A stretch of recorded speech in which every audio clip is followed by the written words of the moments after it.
This is a sound that no owner operator wants to hear.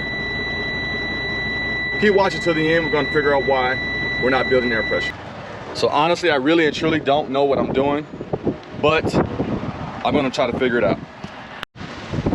So right here we have the air compressor. Oh, that's a little hot. This is the air governor. I did have some issues with this a while back where this was loose, and I just tightened these bolts up right here. For some reason this bolt won't go all the way in there. Actually that bolt was missing. I went to Freightliner and got another one, tried to put that in there. I couldn't get it all the way in there. Maybe they're just in dirt and grime or whatever, but I don't think that's what's causing the issue, because there is no leakage or any sound coming from the actual governor itself. As you can see in here, there are no actual audible leaks. I do know that I have some small air leaks around the truck, but none of the air leaks are so bad that it will cause the truck to not build air pressure at all. These lines coming off the truck, they don't appear to be leaking or broken or frayed or cracked. Don't give me the line about which one is which. I know one is kind of like oil return line. I guess it uses oil to keep the parts in here lubricated or whatever. And then I think one is the line that goes to the air dryer on the other side of the truck. This is the air dryer. I have had the air dryer serviced within the last 6 months, I guess. So that'll be something else I'm looking at. So right here is the air compressor again. On top of the air compressor, I'm not sure if you can see that, but this, from my understanding, is the air unloader or air valve unloader or something, some nomenclature like that. I'm going to try to pull that apart and clean it up and see if that doesn't do the trick. That's where I'm going to start at, and then we'll go from there. Well, first thing I'm going to do is I'm going to take a hammer or something and try to tap it and see if that'll help me build air pressure.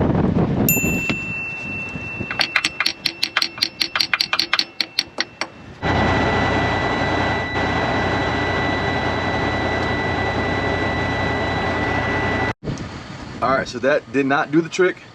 So what I'm going to attempt to do is I'm going to attempt to take this off and see if I can clean it up and then put it back in there.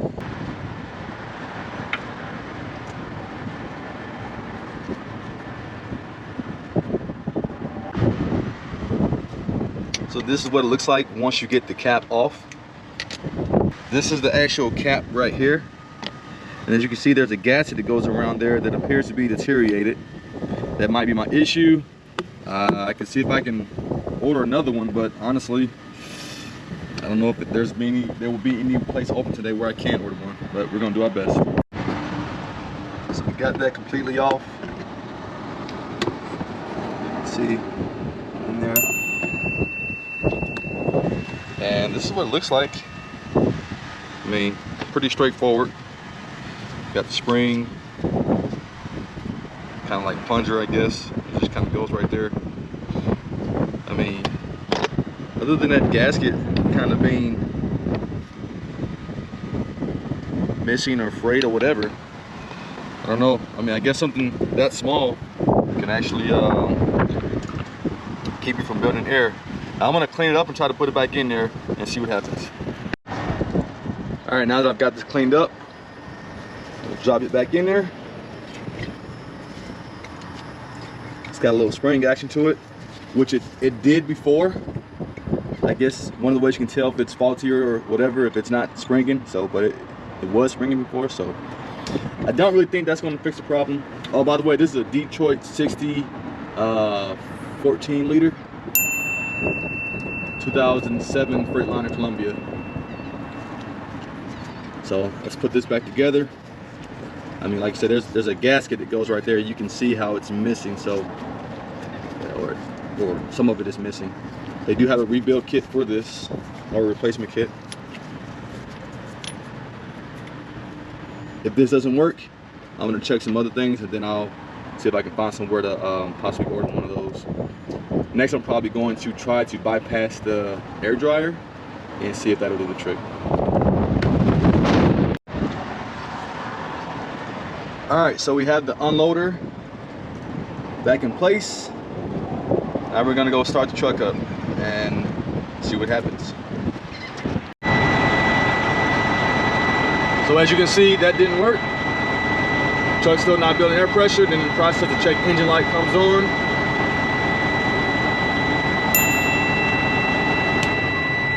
It goes off whenever I turn off the idle.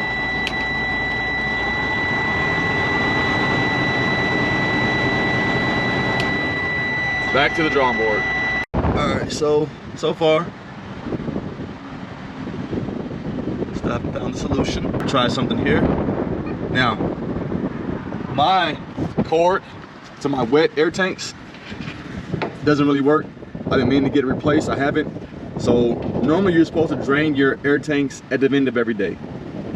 Or some guys might say, you know, once a week or whatever. I was always taught at the end of every day. That's how my dad always did it, so that's how I always done it.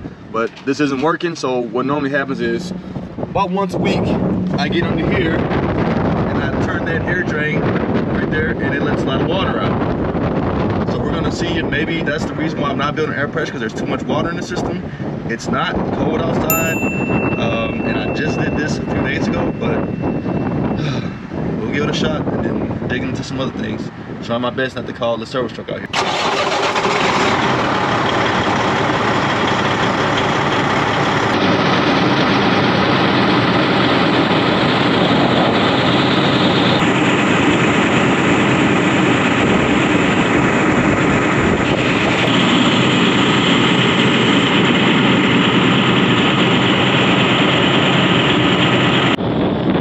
Didn't work, still no air pressure buildup. Back to the drawing board. All right, here we are. Day 2 of troubleshooting, trying to figure out what's going on with this hose. I found a leak, or trying to figure out what's going on with this not building air pressure. I did find a leak in this hose right here. It comes from the compressor, I think, to the air dryer. So hopefully that does a trick. I'm gonna try to change it real quick. I'm here at the Freightliner dealership. They do not like you working on your truck on the yard.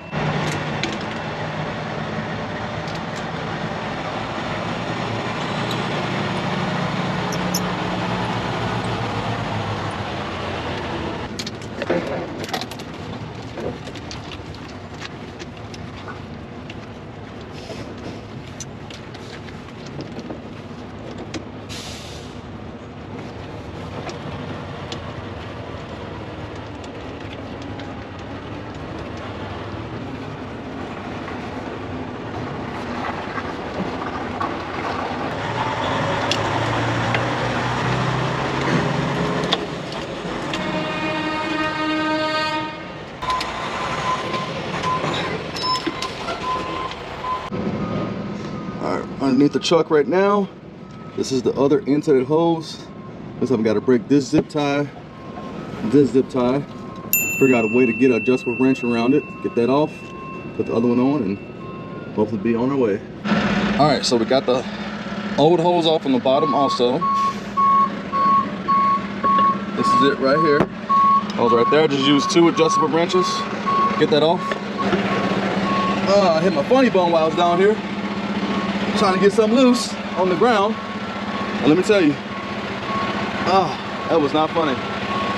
Now, my concern now is that this is going to be, oh no, yep, it's long enough. All right, let's get this on there.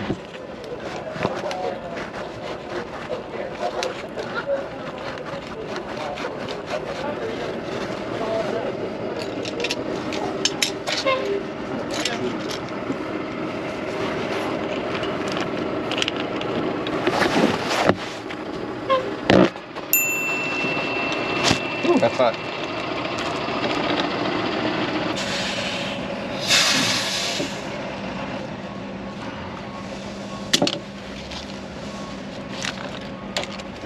All right. I think I got that on there. Not as good as this is going to go. See if I can get some. See if I can get some air pressure. And if I get some air pressure, I'll come down here and zip tie stuff up.